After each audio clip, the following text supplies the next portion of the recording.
It's this kind of left field punditry that keeps me off the match of the day sofa.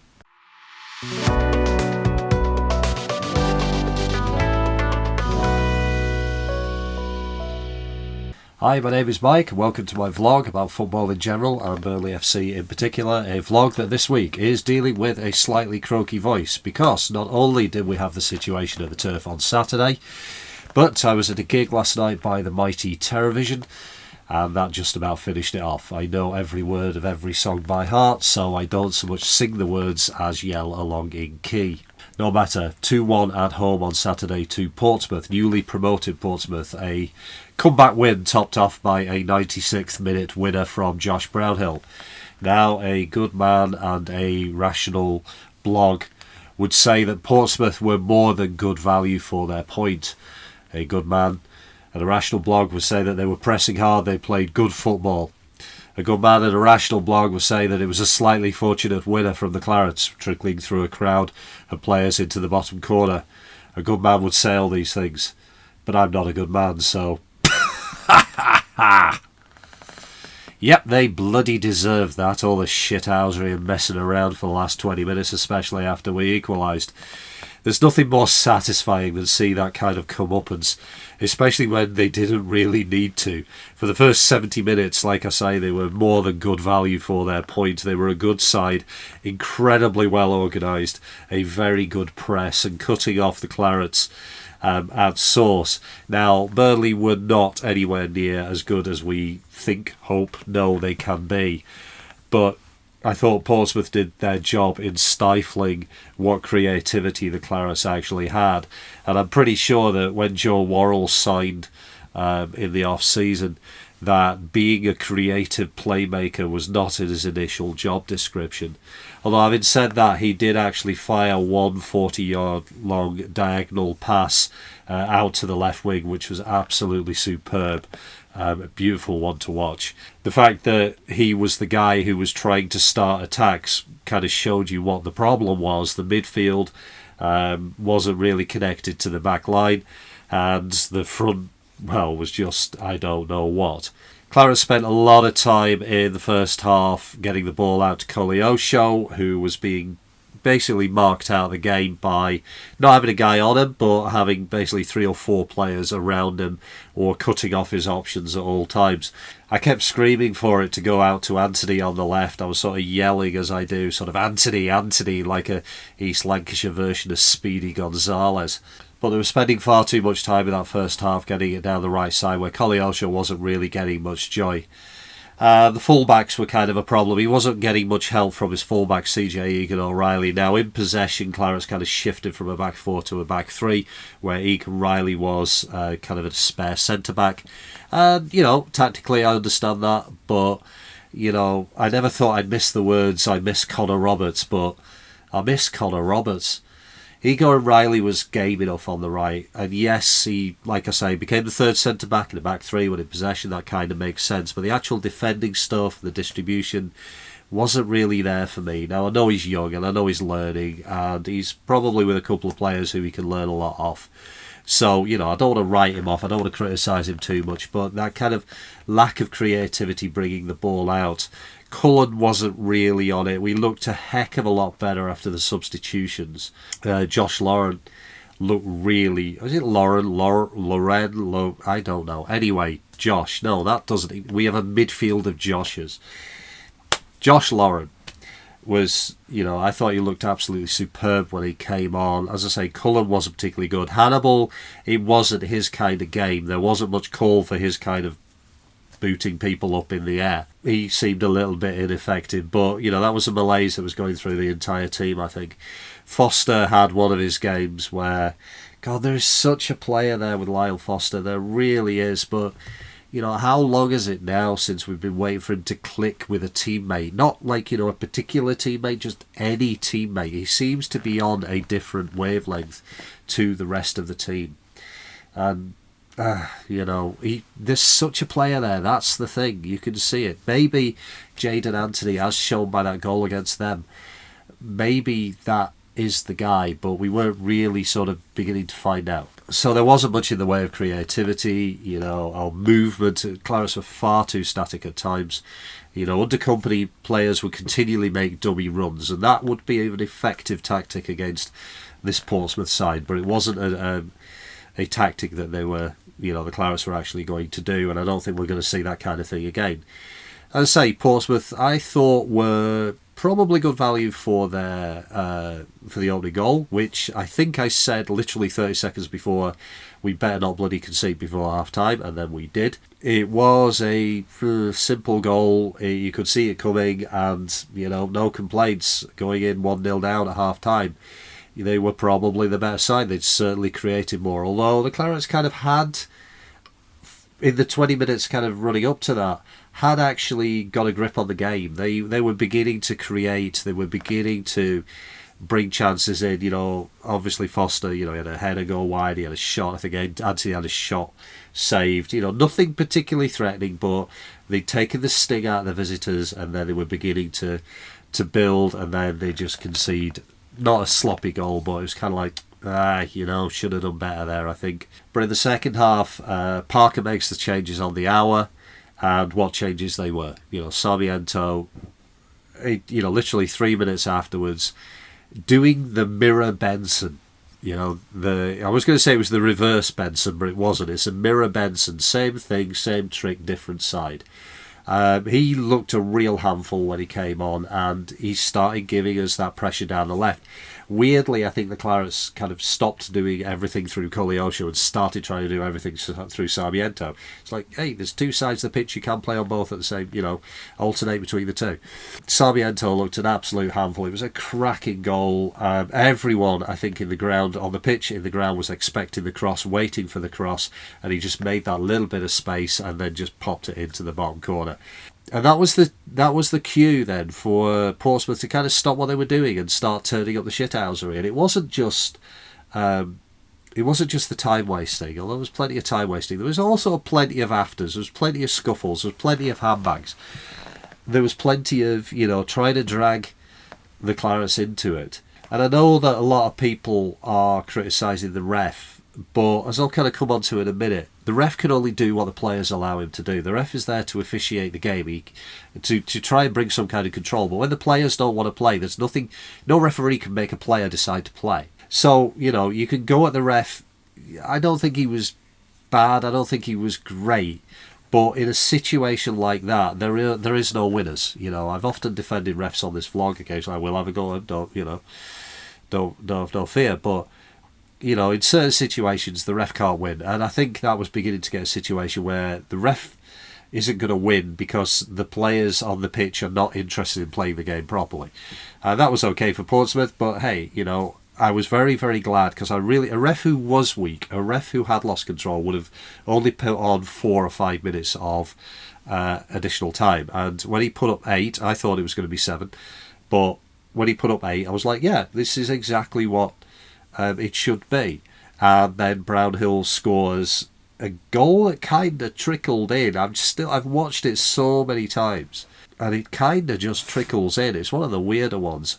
And what's kind of nice actually is Portsmouth brought on a player, Blair, who was just basically all he seemed to do was just push people around at free kicks and all that kind of stuff. And he was the one who completely left Josh Brownhill alone. It was his fault for the goal. So there's a little justice as well. But post-match, the Portsmouth manager went absolutely bananas. And I don't know why, because he's only got himself to blame. Portsmouth have dropped, apparently, I think it's 7 points after the full 90 minutes have been up. So they've dropped 7 points in 7 games. And the manager is basically turning round and going, well, I don't know how this keeps happening. Well, the reason for the injury time is the tactics you are telling them to do. If they're not time wasting and they're not kicking the ball away and they're not trying to start scuffles, then the referee isn't going to add on 5, 6, 7 minutes of injury time, which is long enough for one of the top sides in the league, at Burnley and Leeds. I think Sheffield United have done it to them, to equalise. If you don't want your players to face 8 minutes of injury time because you're time wasting, don't tell them to time waste. If we take it back to the Premier League game yesterday between Man City and Arsenal, that wasn't a game between two of the top club sides in the world. That was 90 minutes of children on a pitch directed to have tantrums by two managers who consider the rule book to be an optional extra. I mean, again, it was really, really funny that the team that was time wasting the most eventually conceded in injury time. And little dirty Mickey Dark Arteta is complaining about his player getting sent off for kicking the ball away, a second yellow for kicking the ball away, 2 weeks after he had a player sent off for kicking the ball away, getting a second yellow. I mean, it's not rocket science here. He's quoted today as saying players would get 100 red cards. No, they wouldn't, because their managers would stop telling them to do it. So that's the solution. If you don't want to run the risk of your team conceding goals during time added on for time wasting, don't tell them to time waste.